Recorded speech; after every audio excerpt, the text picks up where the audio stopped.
Kru semangat rahmat mekadau nibak malamnya tanya musapat sino hairakan bandum trongkono takalan bago piasan ludan jambore aksara yang kana di sino nibak malamnya penampilan letat Vino hairakan saban pako bak jamu kamu si kula adat mukim lampu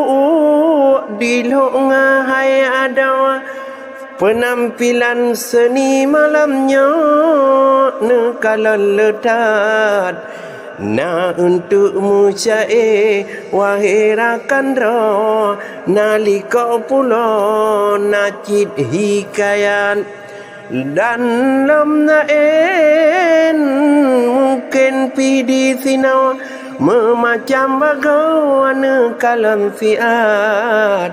dalake doa batuhan sidro acara malamnya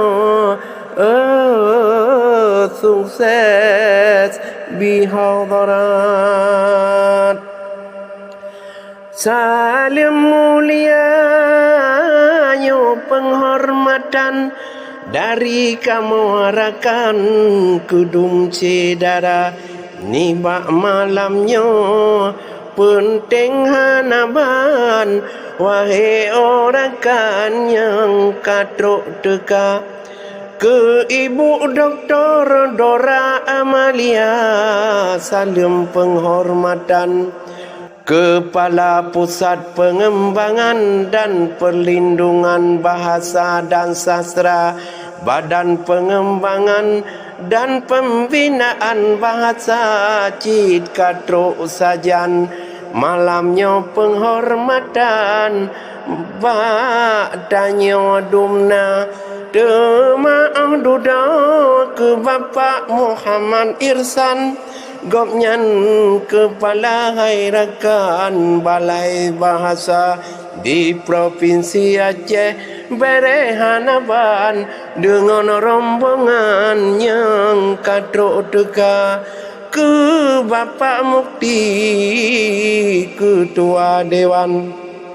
Aceh Raya Hairakan yang katruk teka ke Imam Mukim Pak Kucik Sajan Dema olianyan perangkan Gampung Dumna